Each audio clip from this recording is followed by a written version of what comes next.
Alors, salam alaikum, j'espère que vous allez bien, c'est Medicine Definitely et on va continuer la série du cours de la physiologie digestive qui est destinée pour les étudiants de la deuxième année médecine par le cours de la phase gastrique, c'est le troisième cours, c'est déjà dans les cours précédents. Le premier cours dans l'introduction et la phase buccale, deuxième cours dans la déglutition et la motricité œsophagienne.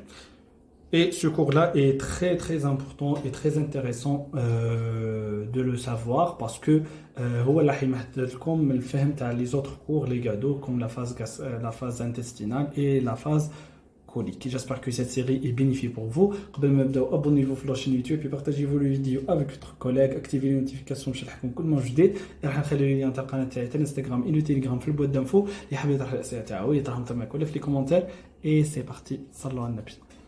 Donc on commence par un rappel anatomique. Comme vous savez, l'estomac est constitué par quatre parties. La partie la plus supérieure, c'est le cardia qui est en relation avec la partie inférieure de l'œsophage, le sphincter œsophagien inférieur, qui permet le passage des aliments, d'accord, de l'œsophage vers l'estomac. Donc pour terminer le phénomène de la déglutition. Deuxième partie, on a le fundus qui est situé aussi à la partie supérieure de l'estomac, au-dessus du corps de l'estomac, d'accord. Le rôle physiologique, c'est l'expansion. L'expansion pour permettre de l'estomac plus des aliments lors de la digestion, d'accord. Troisième partie, c'est le corps de l'estomac, d'accord, c'est la partie le plus importante de l'estomac parce que les phénomènes physiologiques de la digestion gastrique comme la sécrétion de sucre gastrique et le mélange des aliments, d'accord, par les couches musculeuses, d'accord. Et le quatrième partie, c'est l'antre pylorique qui est situé au-dessous du corps de l'estomac et à la partie inférieure de l'estomac qui est permettait par leur contraction, le passage des aliments, le système de digestion par le suc gastrique vers le duodénum et la partie initiale de l'intestin. D'accord. Un rappel histologique aussi pour aider de comprendre les phénomènes physiologiques. L'estomac est constitué par 4 couches histologiques. Le plus profond vers le plus superficiel. Le plus profond, c'est la couche muqueuse, d'accord, qui est en relation bien sûr directe avec les aliments et contient des glandes qui produisent les sucs gastriques pour contribuer la digestion. D'accord. Deuxième partie, c'est le sous-muqueuse. C'est une couche de tissu conjonctif qui est l'histologie, qui contient principalement l'angiologie de l'estomac, les vaisseaux soit veineuses, soit artérielles, et les lymphatiques, et aussi les nerfs qui régulent la fonction gastrique. D'accord. On fait l'innervation. Troisième couche, c'est la musculeuse, donc responsable des mouvements péristaltiques qui va mélanger les aliments pour bien faire la digestion gastrique par les phénomènes bien sûr de péristaltisme, d'accord, avec les sucs gastriques qui sont sécrétés bien sûr par les muqueuses. Donc cette couche musculeuse est constituée par deux parties. On a la couche musculaire circulaire et le couche musculaire longitudinale principalement, d'accord. Et la quatrième partie, c'est le cirrhose ou l'adventice qui est situé à l'extérieur de l'estomac, d'accord, qui est la couche plus externe et est formée par le péritoine, comme qui m'a tout. Le péritoine, c'est une couche qui va draper la plupart des organes viscères, les viscéraux, d'accord, les structures abdominaux. Comme on a fait le péritoine, fait deux feuillets, feuillet parietal et feuillet viscéral. D'accord, une image radiologique par un produit de contraste qui va faciliter la visualisation des différentes parties de l'estomac qui vont être constituées par le cardia, le fundus, le corps et le fond qui est l'antre pylorique. D'accord, l'estomac à la zone qui est constitué par un estomac proximal et un estomac distal. D'accord? Pour l'innervation de l'estomac, on a deux types d'innervation. On a l'innervation extrinsèque qui est principalement par le système nerveux autonome. On a le système nerveux parasympathique qui m'a dit conflit contre les fatous. Le système nerveux parasympathique est la digestion en général. Donc, elle va faciliter la motricité et elle va relâcher les sphincters lisses, principalement le cardia et aussi le pylore pour le passage des aliments. Donc, se fait principalement par le nerf vague et le nerf pelvien. Par contre, le système qui oppose le système parasympathique, le système nerveux autonome sympathique, qui va donner un effet négatif sur la motricité et il va renforcer la contractilité du tonus sphinctérien. Donc, se fait principalement par le nerf splanchnique et le nerf hypogastrique. Donc, au niveau du cardia, le parasympathique et le sympathique ont un effet excitateur. Donc, elle va augmenter le travail du cardia et faciliter les choses.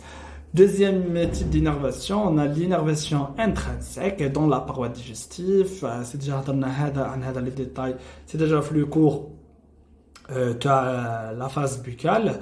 On dit qu'on a deux plexus. On a le plexus du rebâche, d'accord, qui est situé anatomiquement ou histologiquement entre les deux couches musculaires, d'accord, la couche musculaire longitudinale, la couche musculaire circulaire. Le rôle physiologique c'est la contraction musculaire lisse. Donc, elle va impliquer dans les mouvements péristaltiques. Deuxième plexus, le plexus de Meissner, qui est situé dans la région sous-muqueuse, qui est le plus proche de la muqueuse intestinale, d'accord. Elle est responsable pour la sécrétion glandulaire des différents éléments. Donc, on va entrer dans la physiologie digestive par la première phénomène qui est le phénomène de la motricité gastrique. Donc, pour la motricité gastrique, elle va varier selon les zones, les quatre zones, d'accord. Dans l'estomac proximal, qui est principalement géré par le fundus, on a peu d'activité motrice, mais grande capacité d'adaptation. C'est le relâchement réceptif qui m'a dit comme le fundus. Le rôle physiologique, c'est l'expansion de l'estomac pour prendre plus des aliments liés par l'œsophage, d'accord. Le traitement, c'est l'expansion, c'est pas la motricité. D'accord? D'accord. Elle va faire une réaction qui est la relaxation réceptive provoquée par les mécanorécepteurs pharyngo-œsophagiens. D'accord? Et elle est d'origine vagale. Elle dépend des neurones non adrénergiques, non cholinergiques. Donc, le système, on doit aller un peu de. D'accord? Donc, le remplissage de l'estomac, on a le poche d'air gastrique, les substances de faible densité, les graisses des maono, puis les fragments trop gros pour être acceptés par le duodénum. Donc, il y a un changement de taille, du grand de taille avec le suc gastrique sont formés comme des petites molécules et seulement le chime homogène. Donc, parce que le duodénum est accepté les particules de grande taille parce que le passage de n'importe quel aliment par le duodénum, elle va dépendant bien sûr du taille. D'accord, la partie proximale de l'estomac, le tonus est vraiment pas d'activité myogène qui m'a donné la partie proximale de l'estomac, c'est pour l'expansion principalement, d'accord. On n'utilise pas des muscles, d'accord. À l'arrivée des aliments, on a l'activation du système nerveux, le ANA-NC, l'adrénaline non adrénergique, d'accord. Ce système est activé par deux molécules principales. On a l'ENO et le VIP, d'accord. L'ANO, c'est le monoxyde d'azote et le VIP, c'est le vaso-intestinal ou le peptide intestinal vasoactif. Donc, chaque molécule a une activité. Comme le NO, elle va aider la partie supérieure de l'estomac à l'expansion. Donc, elle va donner plus d'expansion pour l'estomac pour prendre plus des aliments lors de repas et le VIP elle va aider à la sécrétion des aliments, d'accord, par la sécrétion des hormones qui sont faciliter le phénomène de la sécrétion. D'accord. La relaxation réceptive du fundus et la partie haute du corps de l'estomac sont faits par le NO principalement, et l'adaptation du volume gastrique au volume du repas ingéré c'est ça le phénomène de l'expansion. La relaxation est sous le contrôle du nerf vague, veut dire le système parasympathique, et on a une diminution progressive de l'expansion à la fin du repas, puisque ça a les phénomènes gastriques. Donc le démarrage des ondes péristaltiques, qui est 10 minutes après le début du repas, pousse les aliments vers l'antre et le pylore. D'accord, les phénomènes physiologiques de la digestion, puis vers le duodénum et l'intestin grêle. D'accord, on a une contraction ou la péristaltisme et toutes les 20 à 30 secondes. Je donne quelques informations sur l'air pacemaker de l'estomac. Le cardiaque est composant par un type spécial des cellules, et c'est les cellules interstitielles de Gagel, qui va donner une stimulation électrique des muscles de l'estomac pour faire les phénomènes de la digestion. Là, on trouve les détails, c'est le plus simple de l'activité physiologique de l'air du pacemaker de l'estomac. D'accord. Dans l'estomac des stages on a le phénomène péristaltique. Donc, le péristaltisme, c'est une activité caractéristique de la partie inférieure du corps gastrique et de l'antre pour propulser le chyme alimentaire vers le duodénum par le pylore. Donc, on utilise des ondes de péristaltisme. On a les ondes 1 et les ondes 2. D'accord. Le plus utilisé, c'est l'onde 2.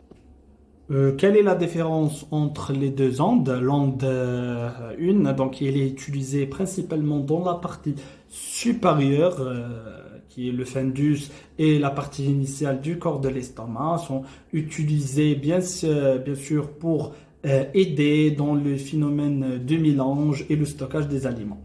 Donc, sont le plus puissants, d'accord, mais sont moins fréquents. Pour le deuxième type des ondes, le type 2, d'accord, sont principalement trouvés dans la région inférieure de l'estomac, dans l'antre pylorique et aussi dans la partie distale de l'estomac. D'accord, le phénomène Tahom, elle va interagir, qui va donner la contraction suffisante pour propulser les aliments ou les chymes alimentaires vers le duodénum. Donc, sont plus vite et vers le pylore. Lorsqu'une onde bute sur le pylore, elle va fermer et le retour du contenu gastrique vers le courant axial rétrograde. D'accord, qui s'appelle le pylore, le chyme alimentaire. L'arrivée d'une onde péristaltique dans l'antre pousse le contenu gastrique dans le pylore et joue deux rôles essentiels. Elle va régulariser la livraison du chyme alimentaire à l'intestin, mais bouche le chyme alimentaire à la fois vers l'intestin, parce que la phase intestinale est vers des étapes, d'accord, par des vagues. Et il limite le reflux duodénal gastrique. C'est une maladie vraiment grave. C'est le reflux des duodénal gastrique. Elle va empêcher le retour du chyme alimentaire de duodénal vers l'estomac. En période de réplétion gastrique, le pylore s'ouvre et se ferme en phase avec les contractions antérales. Quand il y a des contractions, elle va ouvrir. S'il n'y a pas, donc il est fermé. Il est ouvert lorsque les ondes péristaltiques démarrent à la partie moyenne du corps gastrique et il se ferme lorsqu'il s'approche à la région antéro-pylorique. Le contenu gastrique est refoulé. Seuls les liquides et les particules de taille moins de 1 mm de petit diamètre peuvent franchir cette barrière sphinctérienne et le pylore. Le pylore, elle va choisir les aliments ou les éléments les photoalliés. D'accord, il y a de petits diamètres parce que des déchirures et des problèmes au niveau du muscle du pylore. Les particules les plus volumineuses remontent vers l'antre pour un nouveau cycle de brouillage et des mélanges aux sécrétions. Un autre mélange par les tissus gastriques et par les des différentes couches musculaires de l'estomac, les couches circulaires et les couches longitudinales pour réduire la taille du photo vers le pélan. Ce mécanisme se produit tant qu'il y a des aliments dans l'estomac. Le volume et la nature physique, liquide ou solide, et la nature chimique des aliments modulent l'activité musculaire de l'estomac en activant des mécanos et des chimiorécepteurs avec une mise en jeu des plexus nerveux intrinsèques et du nerf vague. Donc la digestion, elle va, c'est un mélange des phénomènes chimiques, des phénomènes chimiques et des phénomènes physiques et aussi des phénomènes tous des phénomènes sont régulés par le système nerveux, par des plexus nerveux intrinsèques et principalement, bien sûr, par le nerf vague et le système parasympathique. Le deuxième chapitre sont les sécrétions. On commence de parler sur la surface du muqueuse gastrique. Vraiment, c'est pas large comparément à l'intestin.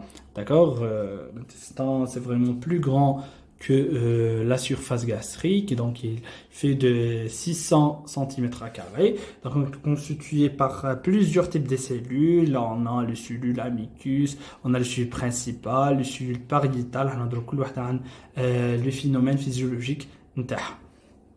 D'accord, on a trois types principaux des cellules. On a les cellules HCl, les cellules amicus et on a les cellules apipsinogènes.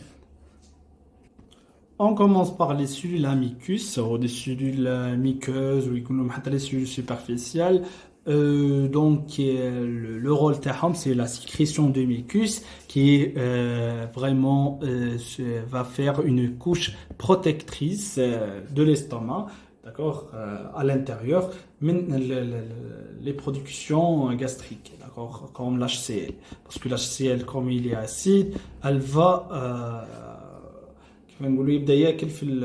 la paroi gastrique. Donc le mucus, c'est une couche protectrice contre les produits acides comme l'HCl et la pepsine. Deuxième type de cellules, on a les cellules pariétales qui sont responsables de la production de l'acide chlorhydrique, l'HCl, d'accord, à l'aide de la digestion. Bien sûr, l'HCl, elle va décomposer les aliments en de grande taille à petite taille pour faciliter le phénomène de la digestion. Et aussi, ce type de cellules sont très très importants pour l'organisme parce qu'elle va sécréter un facteur nommé par le facteur intrinsèque qui va faciliter il est nécessaire pour l'absorption de vitamine B12 au niveau de l'intestin distal, le léon. D'accord, parce que les vitamine B12, le manque de vitamine B12, ou il y a un vitamine B12 dont l'organisme et pas de digestion de ce type de vitamines, elle va donner des problèmes digestifs vraiment graves et va donner le syndrome de malabsorption. Le patient toujours avec des diarrhées, avec des vomissements, il y a un amaigrissement, d'accord, va donner des problèmes cancéreux après parce que l'organisme est dans un état d'immunodépression ou n'importe quelle maladie peuvent donner des dégâts pour l'organisme. Donc le vitamine B12 et leur digestion est très très important pour avoir une digestion finale correcte.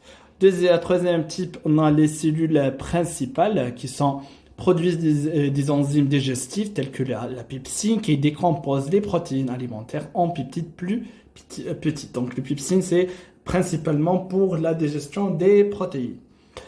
D'accord?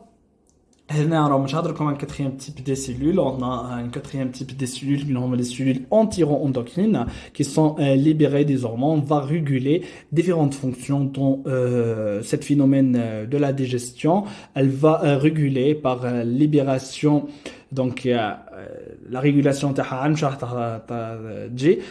pour réguler la motilité motilité intestinale, c'est le passage des aliments vers les intestins, d'accord, comme et elle va aussi réguler la production d'HCl, qui veut dire les aliments fétinent les intestins, donc la production d'HCl et et faciliter le passage du schéma alimentaire vers l'intestin. Donc parmi ces hormones, on a la gastrine, et la sécrétine et la somatostatine. D'accord. Les composites du suc gastrique sont responsables de la digestion gastrique.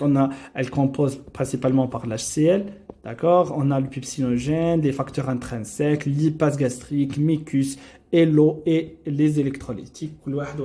Le rôle physiologique. N'abdou par l'acide chlorhydrique, l'HCl, composant essentiel sécrété par les cellules pariétales, la surface cellulaire efficace pour la sécrétion d'HCl.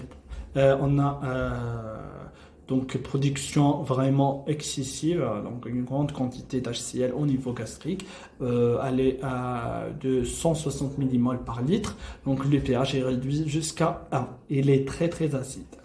Donc les H+, donc l'acide chlorhydrique qui est composé par une ion de Cl- et une ion de H+. Donc l'H+, donc qui on a le molécule d'HCl. Donc la concentration d'H+ ou la concentration d'ion d'hydrogène au niveau gastrique, elle fait de 3 millions de fois plus élevée que dans le plasma. Ça va donner une information que l'estomac, c'est un milieu vraiment acide. C'est pourquoi la production du mucus, parce que le pH 1 va digérer la paroi gastrique. Il a une mucus et il va donner la maladie la plus fréquente, c'est l'ulcère gastro-duodénal, l'ulcère lié à la D'accord. Ce schéma-là, elle va faciliter de comprendre l'activité de cellules pariétales. Donc, on a 4 phases pour une activité de cellules pariétales complète. La première phase, c'est la stimulation par la gastrine. Donc, la gastrine va stimuler les cellules pariétales qui trouvent les aliments, qui trouvent l'estomac. Donc, on a des signes nerveux qui va donner une information qu'il y a des protéines au niveau gastrique. Elle va stimuler ce message-là, elle va stimuler la sécrétion de la gastrine. La gastrine, elle va agir bien sûr sur les cellules pariétales pour sécréter plus d'acide, l'acide chlorhydrique. À la première phase. Deuxième phase, on a l'activité de la pompe, le pompe à protons, l'ANA plus K plus ATPase, qui va sous l'influence de la gastrine. Cette pompe, le phénomène physiologique, c'est le transport, l'activation de la gastrine. Donc, elle va transporter activement par l'utilisation de l'ATP, d'accord, les ions d'hydrogène, les protons, mais les cellules pariétales vers la lumière canaliculaire. Allez, deuxième partie. Troisième partie, on a la sécrétion de l'acide chlorhydrique, donc l'HCl. Donc la sécrétion elle va faire l'union les ions l'H+, l'hydrolona, d'accord, vers le milieu canaliculaire intracellulaire, d'accord, les cellules pariétales, et il y a une union avec l'ion de Cl- pour former l'acide chlorhydrique ou l'HCl. Quatrième phénomène, c'est le maintien de pH acide, l'acide chlorhydrique. Donc, ça va donner un pH acide pour l'estomac. Un pH vraiment très diminué, créant, je veux dire, un environnement acide optimal pour l'activité des enzymes digestives. Donc, l'enzyme du milieu est acide pour l'activation enzymatique, principalement l'activité de la pepsine, parce que la pepsine est un milieu acide. Ce pH va contribuer également à décomposer les aliments,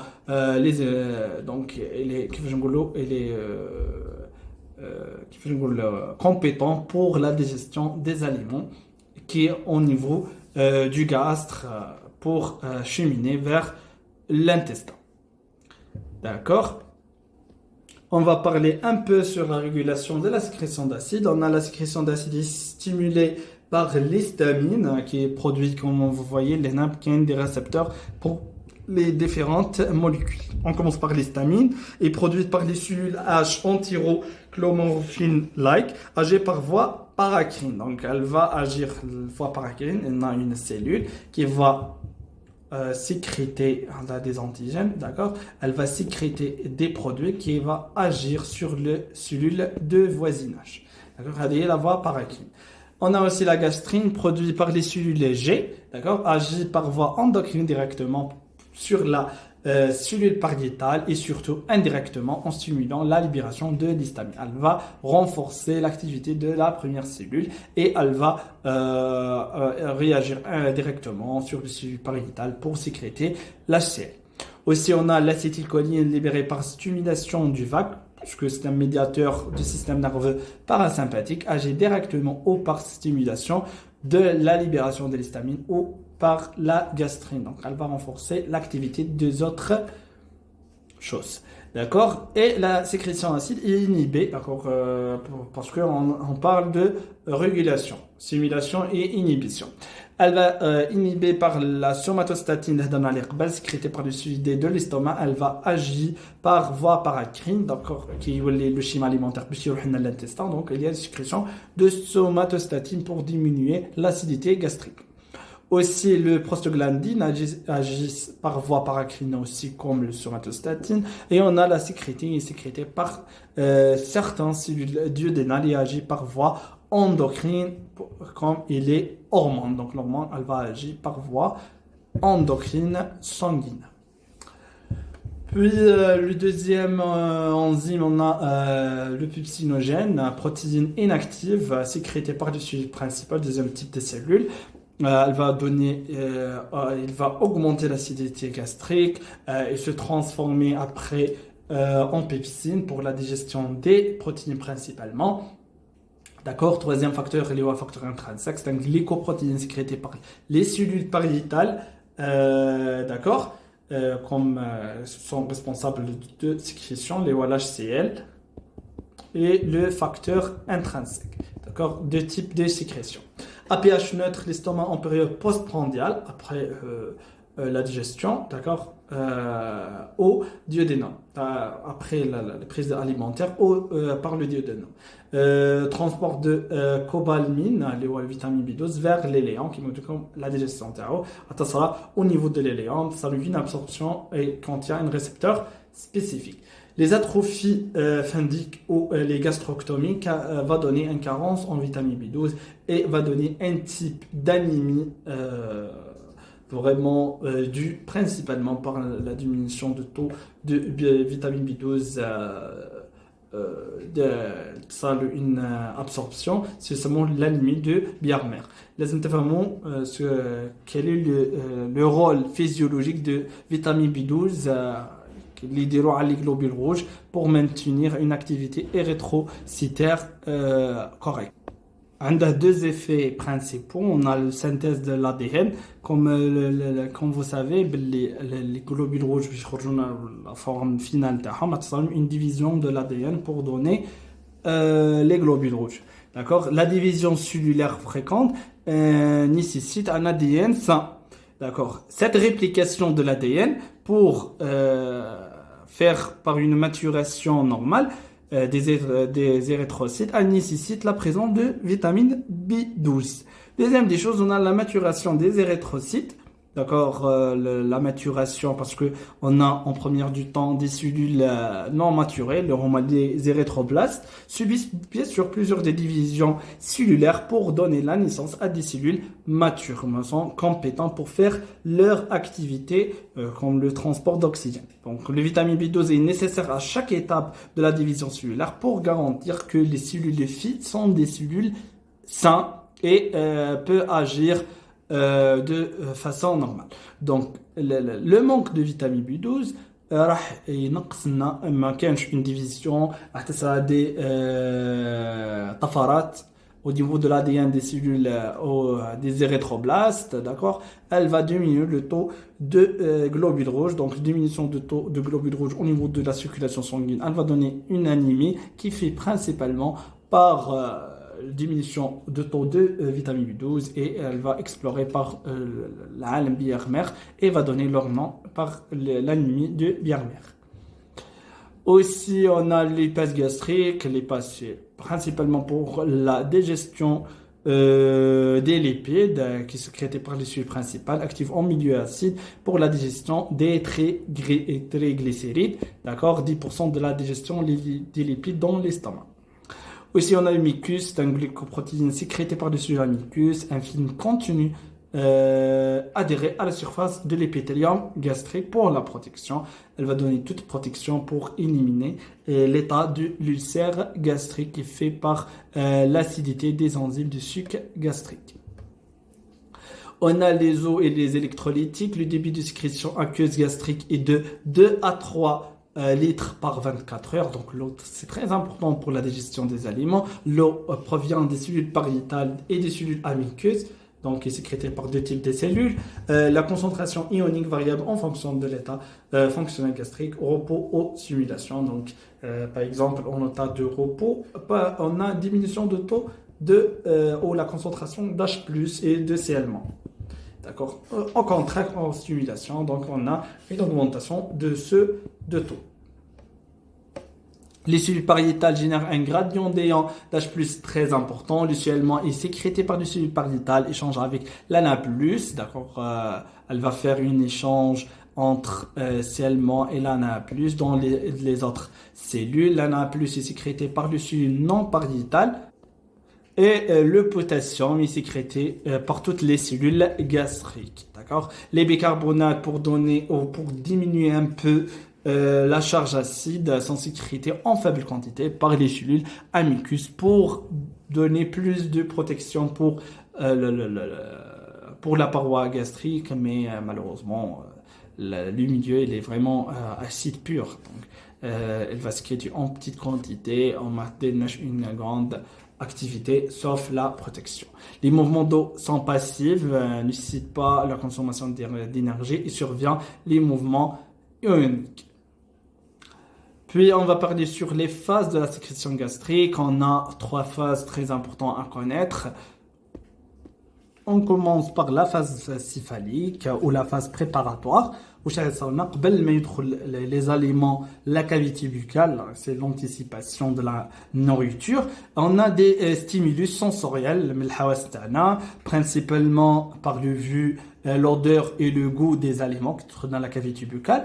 Ces messages ou les stimulus sensoriels, elle va déclencher une réponse réflexe du système nerveux autonome, les rois sympathiques et parasympathiques. On a les nerfs vagaux, les système parasympathique. Elle va stimuler les cellules pariétales à sécréter l'acide chlorhydrique pour préparer l'estomac, dans la phase préparatoire, pour préparer l'estomac, bien sûr, à accepter les aliments dans une digestion.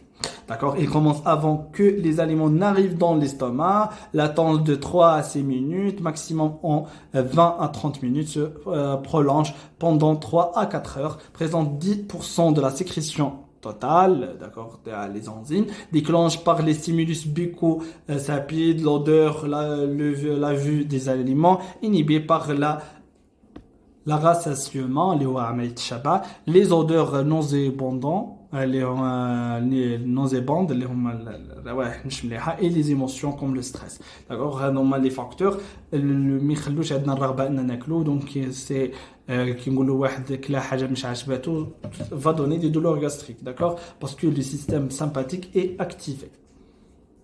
D'accord, هضرنا صاي على la phase gastrique, le bulbe qui est principalement guider le système nerveux à réguler les différentes sécrétions au niveau gastrique. Puis, la deuxième phase, la phase gastrique. Déclenche par l'arrivée des aliments dans l'estomac, latence de 30 à 45 minutes, maximum de 2 à 3 heures, se prolonge pendant 4 à 6 heures, d'accord, le prolongement représente 70% de la sécrétion totale des enzymes parce qu'elles sont sécrétées principalement dans le gastre.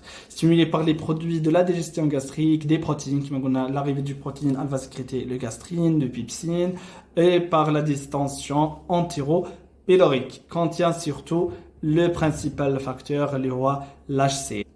Le troisième phase, la phase duodénale, déclenche par l'arrivée des aliments. Ça une contraction de l'antre du pylore. Le schéma alimentaire, il y a le duodénum, il faut tenir par le pylore. Même caractère que la phase gastrique, mais moins abondant de 20% de sécrétion. Très bien, donc les mêmes caractéristiques, mais vraiment faible de sécrétion comparément de la phase gastrique. D'accord. Les sujets va sécréter la gastrine, les différentes cellules, la cellule pariétale, la cellule principale, elle va sécréter les différentes sécrétions pour la digestion des aliments et le passage de ces aliments vers le duodénum pour arriver à l'intestin. Troisième ou le quatrième phase, la phase intestinale, elle va moduler, la phase intestinale, elle va moduler l'activité gastrique, là, les aliments par le duodénum vers la partie initiale de l'intestin. D'accord? Il y a la sécrétion de plusieurs hormones comme le système nerveux non adrénergique qui va sécréter le VIP, d'accord? Aussi on a le CCK et on a la sécrétion. راح نهضروا principalement على l'hormone de CCK parce que الاخرين هضرنا عليهم. Le CCK c'est un ou le cholécystokinine, c'est un hormone très important. يتحسس par la présence des lipides et des protéines au niveau du duodénum et la partie supérieure de l'intestin. On a plusieurs phénomènes physiologiques à faire. On a la stimulation de la sécrétion de la bile.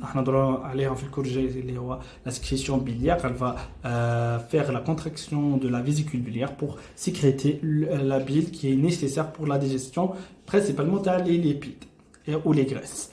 D'accord. On a aussi en activité de stimuler la sécrétion des enzymes pancréatiques qui sont responsables aussi pour la digestion des protéines et des lipides. Et troisième des choses, elle va faire une régulation des vidanges gastriques. Donc, il va dire un ralentissement de la vidange gastrique. Le vidange gastrique, c'est le passage des aliments de l'intestin, de l'estomac vers le duodénum. D'accord? Ou vers l'intestin. D'accord? Par le duodénum. Il va dire une modulation, un ralentissement pour donner plus de temps pour une digestion efficace des graisses et des protéines. D'accord? Ce schéma, elle va identifier la digestion des différents aliments au niveau de l'estomac au cours de la phase gastrique. Donc, change de nature des aliments des macromolécules, les macromolécules vers une nature liquide pour le passage vers le duodénum. Pour les différentes particules énergétiques, on a le glucose qui mène à une digestion principalement par débutant par l'amylase qui est sécrétée au niveau de la cavité buccale, puis qui يوصل l'estomac راح تصير une inactivation de l'amylase ou une digestion vraiment significative du glucose au niveau de l'estomac راح يفوت le glucose vers l'intestin وراح تصير la digestion finale. Pour les lipides, d'accord, malgré le lipase gastrique, mais la digestion elle n'est pas aussi significative au niveau de l'intestin par le fait qu'il m'a donné le cholécystokinine qui va activer la sécrétion pancréatique, biliaire et moduler les vidanges gastriques pour donner plus de temps pour la digestion des lipides, donc c'est pas une digestion significative. Par contre, les protéines, ça une digestion vraiment importante au niveau de l'estomac par l'action de la pepsine, d'accord? Pepsine sécrétée, donc les sécrétions des différentes cellules, soit qui sécrètent des produits acides comme l'HCl et pepsine, elle va une digestion, تبدل la forme des protéines en des petites molécules. Pour le début de phase gastrique, le repas elle est homogène en première du temps, puis ça une formation ou la phase solide, la phase liquide, d'accord? Les graisses à de le direct يقعدوا غير الفوق من 10 à 120 minutes حتى 2 heures. Puis on a l'évacuation des graisses en état final lors de 3 heures. Donc, notre chapitre qui est la régulation non-hormonale du fonctionnement gastrique, le corps il est un peu plus lent, d'accord. On a les hormones excicatrices, on a la gastrine, l'activité biologique est plus ou moins puissante, une durée de vie plus ou moins longue, d'accord. Elle va dégrader, elle est dégradée dans les reins et les intestins grêles. La gastrine agit par voie endocrine et paracrine qui va donner les hormones et elle peut agir par voie paracrine. Elle participe au contrôle de la fermeture du sphincter inférieur de l'œsophage et relâche le pylore. D'accord. Elle va moduler la phase gastrique, d'accord. Elle va ralentir aussi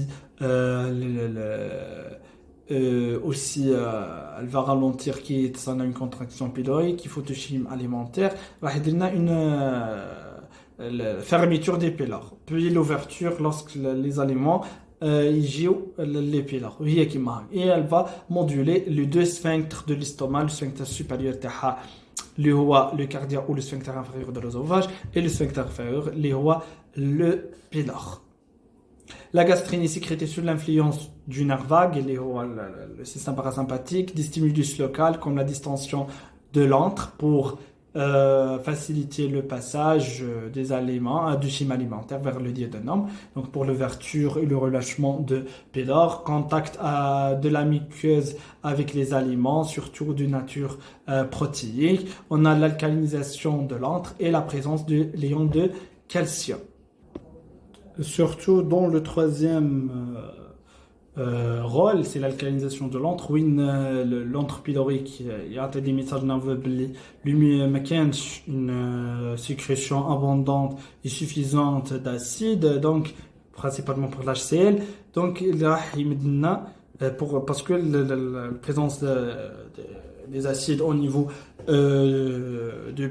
de l'antre est très important pour la digestion. Il va émettre des messages, la gastrine qui va donner plus d'acide. Des facteurs stimulants, l'histamine dans l'antre pour la potentialisation de l'action de la gastrine et le calcium pour la sécrétion elle va stimuler la sécrétion de gastrine.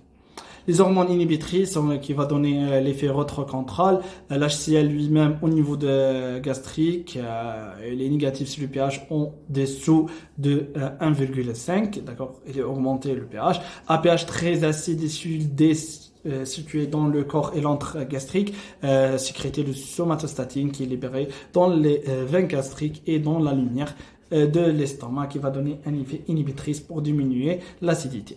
L'arrivée de graisse et du glucose dans le duodénum inhibe la sécrétion d'acide gastrique d'antirogastrone qui est le VIP et le GIP. Donc c'est le VIP qui est une hormone pour diminuer l'acidité. Le dernier chapitre sur le schéma du fonctionnement gastrique. Qu'est-ce qu'on dit mingbilique, d'accord? Ce sont des schémas pour comprendre l'activité gastrique et leur régulation par les différentes structures nerveuses et les différents récepteurs. D'accord? Ce sont des schémas pour faciliter du comprendre. كما كنكونوا وصلنا لاخر الكور اللي عنده اي سؤال يتفضل يطرحه في لي كومونتير ولا في لا شين دو تيليجرام او دانستغرام. والسلام عليكم ورحمه الله تعالى وبركاته.